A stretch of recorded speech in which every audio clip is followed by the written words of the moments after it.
చూద్దాం. సో ప్రతి ఒక్కరు కూడా ఈ మంత్ 31st ఎవరైతే టాలీ మీద వర్క్ చేస్తున్నారో ఫస్ట్ డేటా బ్యాకప్ తీసుకోండి. డేటా బ్యాకప్ తీసుకున్న తర్వాత మీరు ఏం చేయాలంటే కంపెనీ స్ప్లిట్టింగ్ చేయాలి. వితౌట్ డేటా బ్యాకప్ చేయకుండా కంపెనీ స్ప్లిట్ చేయకండి. ఓకే, బ్యాకప్ అంటే ఏంటి?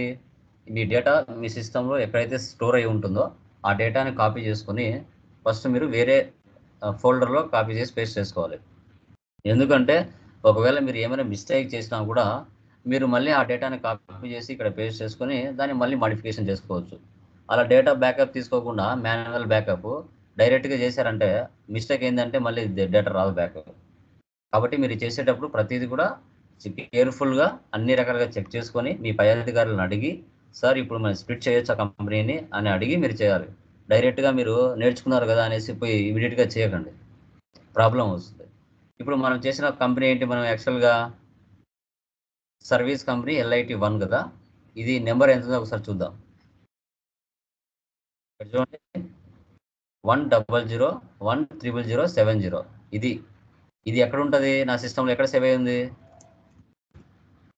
సో డి టాలీ ప్రైమ్ 4 డేటాలో సేవ్ అయింది. ఒకసారి టైప్ చేస్తాను చూడండి, సర్వీస్ కంపెనీ LIT1. దీన్ని ఏం చేయాలంటే ఫస్ట్ టాలీ క్లోజ్ చేసేసి మాన్యువల్ బ్యాకప్ చేసుకోవాలి మీరు టాలీని స్ప్లిట్టింగ్ చేసేటప్పుడు. ఓకే, ఎలా చేస్తారు? ఫర్ ఎగ్జాంపుల్ నా సిస్టంలో ఇక్కడ వెళ్ళి డి డ్రైవ్లోకి వెళ్ళి ఇక్కడ వచ్చేసి టాలీ ప్రైమ్ 4, ఇక్కడ డేటా, ఇక్కడ ఇది కదా 1001070 లాస్ట్ చూడండి. సో మాన్యువల్ బ్యాకప్ ఎలా చేయాలన్నది ఇది ఈ కంపెనీ. దీన్ని మీరు ఏం చేయాలంటే Ctrl+C ఇచ్చి కాపీ చేసుకొని టాలీ క్లోజ్ చేసి చేయాలి. నేను జస్ట్ ఇలాగే చేస్తున్నాను. ఈ డ్రైవ్లో ఒక ఫోల్డర్ క్రియేట్ చేసుకుంటాను, లేదంటే ఇక్కడ క్లోజింగ్ అనేది ఇక్కడ పేస్ట్ చేసుకుంటాను. Ctrl+V paste. చూసారా, ఫస్ట్ మనం మాన్యువల్ బ్యాకప్ చేసిన తర్వాత అప్పుడు కంపెనీ స్ప్లిట్టింగ్ చేస్తాం. ఓకే, డైరెక్ట్గా ఓపెన్ చేస్తున్నా, ఫ్యూచర్లోకి వెళ్ళా, F7లోకి వచ్చాను. ఓకే, ఇప్పుడు చూడండి మన ఇయర్ ఎండ్ యాక్టివిటీస్ ఎలా పోస్ట్ చేస్తామో చూద్దాం. ఫస్ట్ ఫోరక్ మార్కెటింగ్ వాళ్ళు మన దగ్గర టాలీ నేర్చుకుని వెళ్ళారు, డబ్బులు ఇవ్వలేదు కాబట్టి ఇక్కడ Alt+C ఇస్తున్నాను. ఫోరక్ marketing country debtors, Ctrl+A. So amount ఎంత ఇక్కడ? 20,000. సో ఇక్కడ వచ్చేసి కన్సల్టింగ్ ఫీజ్. సో డేట్ మార్చుకోండి, ఇక్కడ 31/3 సేవ్. నెక్స్ట్ రెంట్ అని మీరు స్టార్టింగ్లో ఆల్రెడీ చేసి ఉంటారు, ఆఫీస్ రెంట్ అని, ఆఫీస్ స్టార్టింగ్ నుంచి. సో ఆల్వేస్ ఎక్స్పెన్సెస్ డెబిట్ అవుతాయి, గుర్తుపెట్టుకోండి. 2,500. ఇప్పుడు రెంట్ పేయబుల్ అని క్రియేట్ చేయాలి.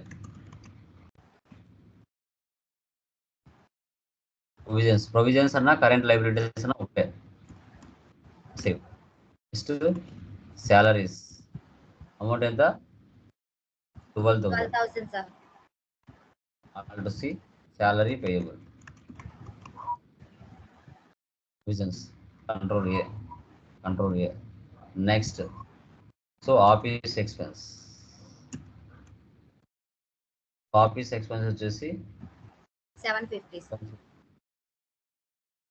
Alt+C office expense payable. Provisions Ctrl+A. తర్వాత telephone bill expenses 1690. Alt+C telephone bill payable. Provisions Ctrl+A. అంటే డైరెక్ట్ షార్ట్ కట్ కి. తర్వాత convenience 1300. Convenience bill expense payable. Provisions Ctrl+A. తర్వాత రాజ్ ట్రావెల్స్ 6,600. ఇక్కడ వచ్చేసి క్యాబ్ హైరింగ్ పైన వస్తుంది కదా, క్యాబ్ హైరింగ్ రాజ్ ట్రావెల్స్. తర్వాత ఎలక్ట్రిసిటీ ఎక్స్పెన్సెస్ ఎక్స్పెన్సెస్ అన్న చార్జెస్ అన్న ఒకటే 870. 870. All electricity expense payable. Expenses payable. Payable. Provisions control year. So తర్వాత డిప్రిసియేషన్ అంతే కదా. ఈ ఇయర్ మనం ఏవైతే అసెట్స్ కొన్నామో వాటి మీద డిప్రిసియేషన్ తీయాలి. Indirect expenses control year. Total amount ఎంత 14401 టోటల్ అమౌంట్. మీరు ఆల్రెడీ స్టార్టింగ్లో అసెట్స్ కొన్నారు, వాటి మీద తరుగుదల తీస్తూ వస్తారు. అన్ని మనకి ఏమవుతాయి తర్వాత ఇండైరెక్ట్ ఫర్నిచర్ 2405. తర్వాత ఎయిర్ కండిషన్ 3204. తర్వాత electrical Electrical fittings fittings. 4. Office equipment.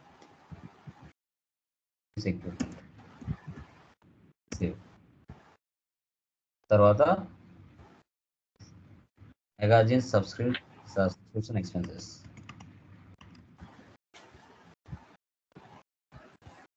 Indirect expenses control A 900.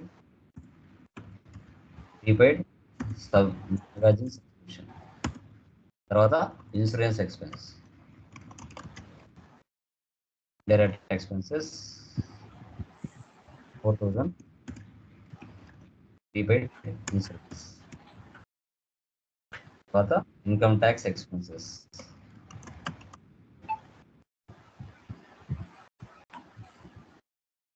Control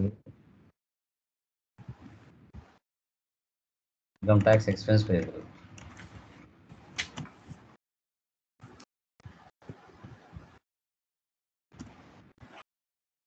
provisions control A.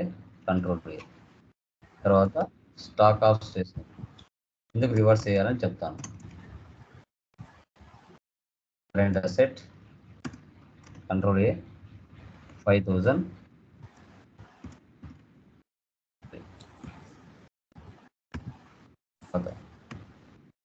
Drawings 24,000. Capital ఇంతవరకు మీరు చేయాలి. ఇంతవరకు మీకు చేస్తే ఆన్సర్ వచ్చేసి 208,659 వచ్చేస్తుంది. 208,659. ఓకే, ఆ వచ్చిన ప్రాఫిట్ని క్యాపిటల్లో కలిపేస్తే క్యాపిటల్ ఇంక్రీజ్ అవుతుంది. ఓకే, సో ఇప్పుడు పేజీ నెంబర్ 12 రండి. పేజీ నెంబర్ 12లో మీరు గమనించండి. 24.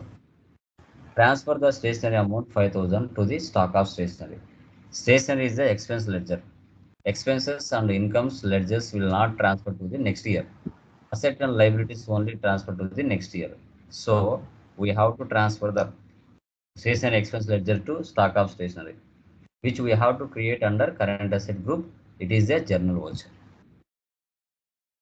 ఓకే, ఎక్స్పెన్సెస్ ఇన్కమ్స్ ని అసెట్స్ గాను లయబిలిటీస్ గాను మార్చుకొని ట్రాన్స్ఫర్ చేస్తారు. తర్వాత transfer the profit to the capital. First check the net profit and loss account, then go to journal voucher because it is transfer entry as capital has to increase. ఇప్పుడు ఏం చేయాలి, మనం ప్రాఫిట్లో వచ్చిన అమౌంట్ని క్యాపిటల్లోకి మార్చాలి. చూడండి, ఇప్పుడు నాకు ఇక్కడ వేరే వాల్యూ వచ్చి ఉంటుంది, మీకు అక్కడ ఉన్న వాల్యూ వస్తుంది 115,279. ఎంటర్. ఇక్కడ వచ్చేసి క్యాపిటల్లో కలపాలి.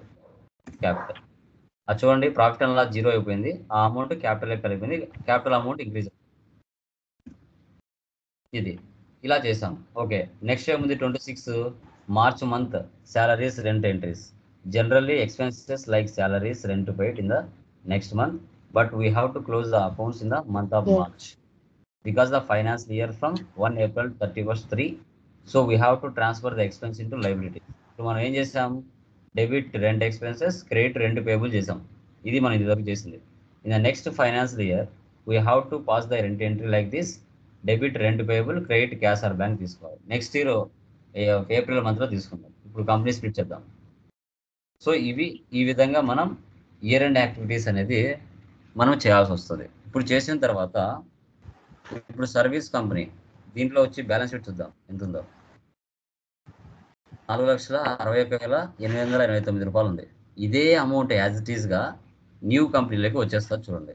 ఇప్పుడు మనం ఏం చేయాలంటే డేటా స్ప్లిట్ డేటా ఇక్కడ వచ్చేసి ఫైనాన్షియల్ ఇయర్ ఇవ్వాలా 1 April 24. అదే నెక్స్ట్ ఇయర్ ఏందనుకో 1 April 25 ఉండాలా.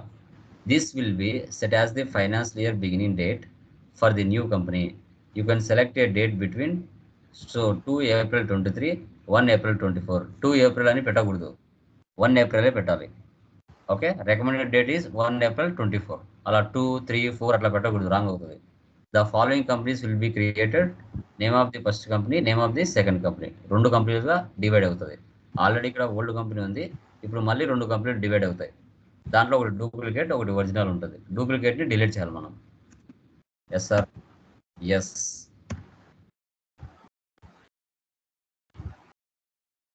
ఇప్పుడు డేటా అంతా స్ప్లిట్టింగ్ అవుతుంది. ఓకే, ఇప్పుడు చూడండి, ఇక్కడ 2 కంపెనీలు వచ్చినాయి కొత్తటి. ఈ మధ్యలో ఉండే కంపెనీ డిలీట్ చేయాలి. ఫస్ట్ మనం ఆల్టర్ చేసుకోవాలి. ఫస్ట్ ఆల్టర్ చేద్దాం, కంపెనీ ఆల్టర్. సో ఫస్ట్ మనం ఏం చేస్తామంటే మధ్యలో ఉండే కంపెనీని ఓపెన్ చేసి డిలీట్ చేద్దాం. ఆల్ట్ డి, మధ్యలో ఉండే కంపెనీ డిలీట్ చేయాలి. ఎస్ ఎస్, అడిగి డిలీట్ అయిపోయింది. ఇప్పుడు ఉన్న రెండింటిని ఆల్టర్ చేసుకోవాలి. ఏది ఏ సంవత్సరం బిల్ అని ఫస్ట్ సెలెక్ట్ చేసి control right arrow, control right arrow, control right arrow. ఇక్కడ వచ్చేసి ఇది వచ్చేసి 23-24 సంబంధించిన ఇయర్. ఇది ఈ company old company, control A. Second ఇది వచ్చేసి 24-25కి సంబంధించింది.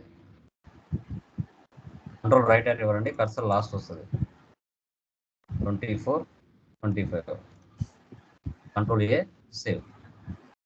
ఇలా మనం ఆల్టర్ చేసుకోవాలి. మీ ఓనర్ వచ్చి ఓల్డ్ కంపెనీ ఓపెన్ చేయమంటే ఓల్డ్ కంపెనీ ఓపెన్ చేయాలి, న్యూ కంపెనీ ఓపెన్ చేయమంటే న్యూ కంపెనీ ఓపెన్ చేయాలి. ఇప్పుడు మనకి 24-25 లేటెస్ట్ కంపెనీ ఉంది పైన, నో వచ్చేసి ఎంటర్డ్ అంటే ఇది కొత్త కంపెనీ అంటాం. ఇప్పుడు బ్యాలెన్స్ షీట్ చూద్దాం. సేమ్ యాజ్ ఇట్ ఈస్గా ఓల్డ్ కంపెనీలో ఉన్న డేటా మొత్తం న్యూ కంపెనీలోకి వచ్చేసింది చూడండి, 4,61,889. అదేవిధంగా ఇక్కడ 23-24 సెలెక్ట్ చేయండి. సేమ్ దాంట్లో కూడా బ్యాలెన్స్ షీట్ చూడండి, Alt F1. So 4,61,889. Okay, so ఇలా అండి. ఈ విధంగా మనం ఏం చేస్తామంటే ఈ విధంగా మనం ఇయర్ మొత్తం మనం ఇది చేసుకోవాల్సి వస్తుంది. Okay, select. ఇప్పుడు మనం చెప్పాం 26 ఎంట్రీ చూడండి. In the next financial year we have to pass the rent entry like this: debit rent payable, credit cash or bank. ఇప్పుడు నేను కొత్త కంపెనీ సెలెక్ట్ చేశాను, పైన 23, 24, 25 సెలెక్ట్ చేశాను. చేసిన తర్వాత ఓచర్స్లోకి వెళ్ళా, పేమెంట్ తీసుకుంటున్నా. పేమెంట్ రెంట్ పేయబుల్ ఇస్తున్నా. ఎంత ఇవ్వాలి? 2,500 ఇవ్వాలి. డేట్ 1/4 ఇస్తాను. తీసుకుంటుందో లేదు చూడండి. చూడండి 1/4/24 ఇస్తున్నా. ఎందుకు తీసుకోలేదు? ఇక్కడ date cannot be the current period అంటుంది. ఎక్కడ మార్చాలి? ఇది ఎక్కడ మారిస్తే ఇక్కడ ఎంట్రీ పడుతుంది చెప్పండి? ఫైనాన్షియల్ ఇయర్ దగ్గర మార్చాలి. ఇక్కడ ఏ ప్లేస్ లో మార్చాలి? కంపెనీలోకి వెళ్ళి కంపెనీ ఆల్టర్ లో మార్చాలా, లేదంటే ఇక్కడ గేట్ వే ఆఫ్ టాలీలో మార్చాలా? ఎక్కడ మార్చాలి నేను? Company alter. F3. అవునా? ఓకే, ఇప్పుడు కంపెనీ ఆల్టర్ లో ఏముందో చూద్దాం ఉండండి. ఆల్రెడీ ఇక్కడ ఉంది కదా మారి 1 April 24 ఎక్కడ మార్చాలి? ఇది ఇంటర్వ్యూకి వచ్చిన అనుకోండి, ఎక్కడ మార్చాలి? ఎక్కడ మార్చితే 0 అయిపోతుంది రెండు పేబుల్. ఏ ప్లేస్ లో మార్చాలి? ప్రాఫిట్ అండ్ లాస్ లోనా, బ్యాలెన్స్ షీట్ లోనా, డే బుక్ లోనా, గేట్ వే ఆఫ్ టాలీ లోనా? ఎక్కడ మార్చాలి? గేట్ వే ఆఫ్ టాలీలో సార్. గేట్ వే ఆఫ్ టాలీలో మార్చాలి. Very good. ఓకే, ఇక్కడ మారిస్తే అది మారుతుంది. Alt F2. ఇది ఓల్డ్ ఫైనాన్షియల్ ఇయర్ ఉంటుంది దీంట్లో. అప్పుడు ఏం చేయాలి మనం? న్యూ ఫైనాన్షియల్ ఇయర్ మార్చాలి. 1/4/24, 31/3/24. ఇప్పుడు ఇక్కడ మారిస్తే ఇప్పుడు ఆ ఎంట్రీ పడుతుంది. ఇక్కడ చూడండి 2,500 క్యాష్ ఆర్ బ్యాంక్. ఇలా సాలరీ పేయబుల్ 12,000 క్యాష్. ఓకేనా? ఇలా అమ్మా, ఈ విధంగా మనం సర్వీస్ కంపెనీలో ఇయర్ ఎండ్ యాక్టివిటీస్ ఎలా చేయాలి, ఏ విధంగా చేయాలి, తర్వాత కంపెనీని ఏ విధంగా స్ప్లిట్టింగ్ చేసుకోవాలి అనేది మనం తెలుసుకున్నాం. సార్ ఇప్పుడు కొత్త కంపెనీ క్రియేట్ చేశాను, మొత్తం బ్యాలెన్స్ జీరో చేయాలా, నాకు ఏం అవసరం లేదు, నేను కొత్తగా మళ్ళీ ఫస్ట్ నుంచి ఎంట్రీస్ పాస్ చేసుకుంటా, నాకు ఆ ఓపెనింగ్ బ్యాలెన్స్ ఏం అవసరం లేదు, బ్యాలెన్స్ షీట్లో ఇదంతా నాకు అవసరం లేదు, నేను కొత్తగా ఎంట్రీస్ పాస్ చేయాలనుకున్నా, అప్పుడు నేను ఏం చేయాలి, ఈ వాల్యూస్ని ఎలా జీరో చేయాలి, ఎక్కడికి వెళ్ళి జీరో చేయాలి నేను అంటే ఆల్టర్లోకి వెళ్ళాలి. Like so chart of accounts వెళ్ళండి, లెడ్జెస్లోకి వెళ్ళండి, రైట్ సైడ్లో మల్టీ మాస్టర్స్లోకి వెళ్ళండి, సో తర్వాత మల్టీ ఆల్టర్లోకి వెళ్ళండి, ఆల్ ఐటమ్స్లోకి వెళ్ళండి. ఇక్కడ ఓపెనింగ్ బ్యాలెన్స్ మొత్తం ఉంటాయి, ప్రతి లెడ్జర్ ఓపెనింగ్ బ్యాలెన్స్ ఉంటుంది. ఓకే, సో ఇప్పుడు మనం ఏం చేస్తాం, ఇక్కడ zero opening balance, zero opening balance ఇచ్చామంటే మొత్తం జీరో అయిపోతుంది, ఏ ఒక్క చోట ఉండదు. సేవ్ చేయండి, కంట్రోల్ ఏ. ఇప్పుడు వెళ్ళి చూడండి బ్యాలెన్స్ షీట్ జీరో.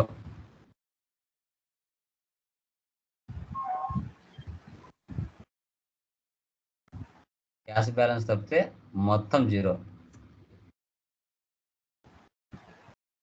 ఓకే, ఇలా మళ్ళీ ఫస్ట్ నుంచి మళ్ళీ కొత్తగా ఫ్రెష్గా ఎంటర్ చేసుకోవచ్చు ఎంట్రీస్ అన్ని. ఈ విధంగా సర్వీస్ కంపెనీ అయినా, ట్రేడింగ్ కంపెనీ అయినా, మ్యానుఫ్యాక్చరింగ్ కంపెనీ అయినా ఏవైనా ఇలాగే చేసుకోవాలి. కొత్తగా ఏం చేసేది అయితే ఏముండదు. కంపెనీ స్ప్లిట్టింగ్ ఏ దాంట్లో అయినా ఇలాగే చేసుకోవాలి. ఫస్ట్ కంపెనీ స్ప్లిట్టింగ్ చేసేప్పుడు మాన్యువల్ బ్యాకప్ తీసుకొని తర్వాత స్ప్లిట్ చేయండి. ఒకవేళ ఇది పొరపాటైనా మళ్ళీ దాన్ని కాపీ చేసి మళ్ళీ పేస్ట్ చేసుకోవచ్చు. ఈ మంత్ అంటే మార్చ్ 31 ఈ మంత్ 31 అందరూ ఇలాగే చేస్తారు, ప్రతి ఒక్కరు కూడా. ఇదే రియల్ టైం. రియల్ టైంలో యాజ్ ఇట్ ఈజ్ మనం చెప్పేటి అన్నీ కూడా రియల్ టైమే, ఏది కూడా డూప్లికేట్ కాదు. ఏమంటే డేట్లు ఒకటి మార్చలేదు అంతే, డేట్లు ఒక్కటి మార్చకుండా మనం ఎంట్రీస్ పాస్ చేస్తున్నాం. మొత్తం రియల్ టైం కూడా ఇలాగే ఉంటుంది, కొత్తగా ఏమీ ఉండదు. లైసెన్స్ అంటే 100లో 99% మనం చెప్పే ఎంట్రీస్ ఇవన్నీ, 1% లైసెన్స్లో ఎంట్రీస్ చేస్తాం అంతే, డేట్లు మార్చి. అంతకు మించి ఇంక ఏమీ లేదు, ఒకే 1% ఇచ్చాడు అంతే. ఓకే, ఇక్కడ ఏంటంటే మెటీరియల్ రూపంలో ఇచ్చాం, రియల్ టైంలో బుక్లో రాసుకుంటారు అంతే, అంతకు మించి ఏం లేదు ఇక్కడ. ఓకే, క్లియర్ మా? ఏమైనా డౌట్స్ ఉన్నాయి దీనిలో? Anyone please confirm. Anyone clear? అర్థమైంది ఈ కాన్సెప్ట్? కంపెనీ స్ప్లిట్టింగ్ ఎలా చేయాలి, ఇయర్ ఎండింగ్ యాక్టివిటీస్ ఏ విధంగా చేయాలనేది క్లియరా? ఇయర్ ఎండింగ్ జీరో చేయడం ఒకసారి చెప్పండి. ఏంటండి ఇయర్ ఎండింగ్ జీరో చేయడం చెప్పారు కదా, ఆల్ వాల్యూస్. ఇక్కడికి వెళ్ళండి అంతే. Chart of accounts, ledgers, multi masters, multi alter, all items, zero opening balance. Okay okay, videos ఏ రోజు ఆ రోజు డౌన్లోడ్ చేసుకున్నామ్మా వీడియోస్. Okay, so clear. తర్వాత టెక్నికల్ పాయింట్స్ ఎంతవరకు చెప్పాం? Technical points